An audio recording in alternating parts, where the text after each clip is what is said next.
Du sexe, de la drogue et de la violence en 2024, et tout ça dans un seul et même film, eh bien quelqu'un a osé le faire. I'll never fall in love, okay? Bonjour les amis, bienvenue sur la chaîne. Aujourd'hui, on va parler du film Love Lies Bleeding, d'amour et de sang en français, qui sort normalement le 12 juin en France, mais vous pouvez facilement le trouver sur le net sans problème. Film réalisé par la réalisatrice Rose Glass. Alors, une réalisatrice que je connaissais pas, qui a fait dernièrement en 2019 un film Sainte Maud qui a été très bien accueilli, apparemment qui a pris le prix du festival de Gérard Meur. Donc, je vais aller m'intéresser un peu à sa filmographie parce que franchement, ce film-là que je viens de voir, Love Lies Bleeding, petite pépite encore des productions A24. Alors, eux, à chaque fois qu'ils produisent un film, eh ben, franchement, c'est une surprise à chaque fois. Donc, on va s'intéresser vraiment de près à cette boîte de prod, même si elle commence vraiment à sortir plein de bons films. Eh ben, franchement, celui-là en fait partie. Alors, campé par une Kristen Stewart qui crève l'écran. Alors, depuis Twilight, on l'a connue notamment dans les films Twilight, où voilà, elle était un peu bloquée dans ce personnage et elle s'est libérée un petit peu de ses carcans, elle s'est libérée de tout ça en avouant un peu son homosexualité au monde entier. Elle a fait son coming out et du coup, bah, ça lui réussit plutôt bien. Et notamment dans ce film-là, le rôle était fait pour elle. Et une Cathy O'Brien, donc qui me disait quelque chose quand je l'ai vu à l'écran et qui joue effectivement un rôle dans dernièrement The Mandalorian, la dernière saison, The Mandalorian. Donc du coup, ouais, c'est de ça que je me rappelais. Après, j'ai pas vu ses autres films, mais en tout cas une bodybuildeuse qui maintenant voilà, se transforme en actrice. Et honnêtement, dans ce film-là, elle est transcendée également. Elle est juste, vous êtes subjugué par cette femme-là à l'écran, c'est un truc de dingue. Et franchement, ouais, elle joue super bien la comédie également. Alors, de quoi ça va parler ce film Love Lies Bleeding ? Ben, j'ai entendu parler un petit peu à droite à gauche du nouveau Thelma et Louise, etc. Alors oui, pourquoi pas, mais en beaucoup plus trash, franchement. Comme je l'ai dit en introduction, du sexe, de la drogue et de la violence à ce niveau graphique-là en 2024, c'est ultra rare pour être souligné. On a soit des films, pornographiques qui parlent que de sexe, soit on a des films d'horreur qui parlent que de violence, etc. Là, elle a tout regroupé dans un seul et même film, parce que franchement, les scènes de sexe à l'écran sont limite à pas mettre devant les yeux de tout le monde, parce que il y a quand même, c'est très suggéré, voire plus que suggéré parfois. Donc on est vraiment sur des scènes vraiment très marquées. On a des scènes de violence qui sont ultra gore parfois. Enfin, franchement, il y a notamment une scène où là, vous vous faites « Waouh, ah ouais, ok, d'accord, là, elle est partie dans le mode film d'horreur, quoi. » Et puis, il y a des scènes de drogue, vraiment, où à l'écran, on la voit se piquer, prendre de la drogue, complètement divaguer, halluciner, etc. Et donc, voilà, en 2024, oser faire ça dans un film, montrer tous ces aspects-là dans un seul et même film, c'était osé, franchement, je trouve, et donc c'est à saluer par cette réalisatrice.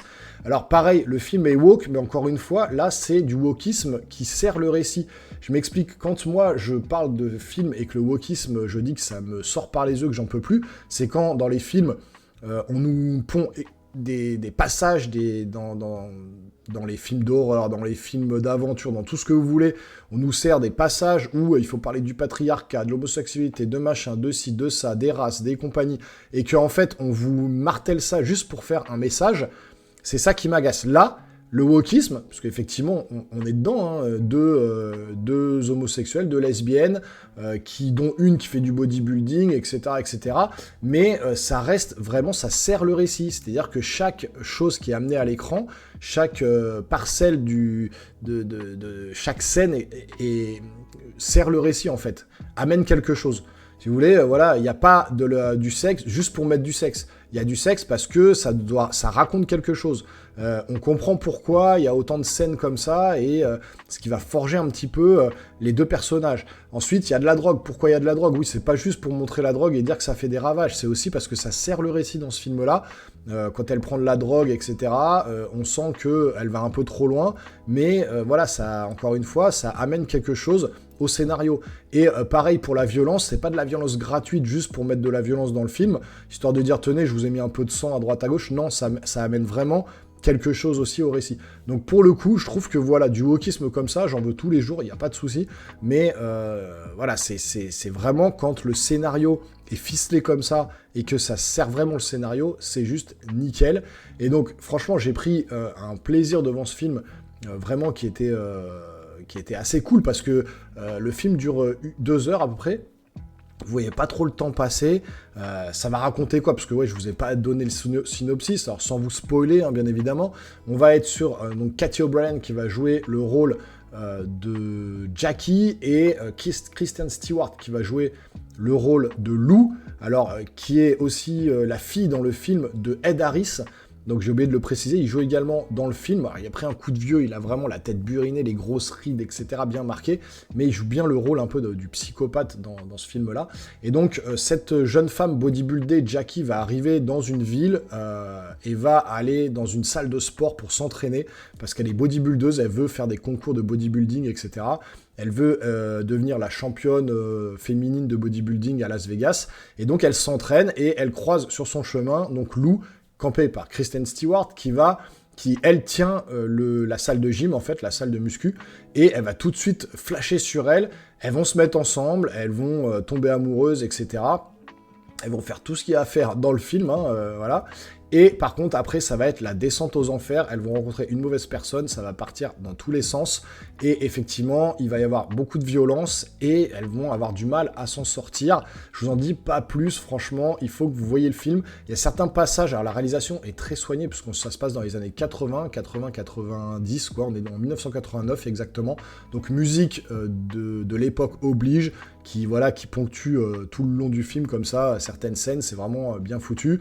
La réalisation avec cette patine d'image des styles années 80 qui fonctionne très bien, tous les décors, les costumes, tout transpire les années 80, ça fonctionne hyper bien. Et puis, le scénario est vraiment ciselé, c'est nickel. On suit les aventures donc de ces deux jeunes femmes qui vont vivre un enfer au final.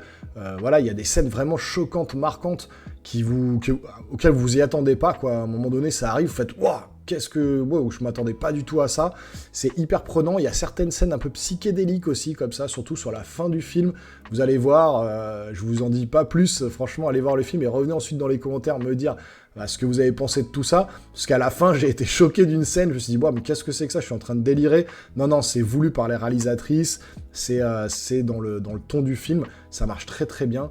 Et franchement, voilà, j'ai pris beaucoup de plaisir devant ce film-là. J'ai pas trop envie de vous en parler plus parce que j'ai pas envie de vous spoiler. Parce que franchement, il faut que vous le voyez, c'est hyper intéressant. C'est pas le film de l'année, encore une fois, ça transcende pas le genre, mais il y a vraiment de très bonnes idées, notamment sur l'aspect graphique du film, sur le scénario, sur le récit, sur l'audace de la réalisatrice d'avoir amené sexe, drogue et violence au sein du même film, mais vraiment en plus, plus, quoi. Hein. Elle y va à fond, quoi. Elle a mis les curseurs à fond, elle s'est dit vas-y, je vais mettre plein de sexe, plein de drogue, plein de violence, j'en ai rien à foutre, je balance ça dans la tête des gens et on verra bien. Et ben franchement, chapeau bas, A24, encore une fois, à taper dans le mille, hein. Franchement, à chaque fois, ils font la même chose, ils prennent des films, ils produisent des films qui sont à chaque fois des pépites, et là, moi, j'ai vraiment passé un bon moment, sans être non plus le film de l'année, ça reste un très bon moment de cinéma, donc n'hésitez pas à aller voir ce film, vous le trouvez facilement sur le net, sinon 12 juin 2024, normalement en France, au cinéma, donc voilà. Dites-moi en commentaire si vous l'avez vu, ce que vous en avez pensé, sinon abonnez-vous à la chaîne, activez la petite cloche et lâchez un gros pouce en l'air, ça fait toujours plaisir, et nous les geeks, on se revoit très rapidement sur une prochaine vidéo, portez-vous bien surtout, ciao ciao.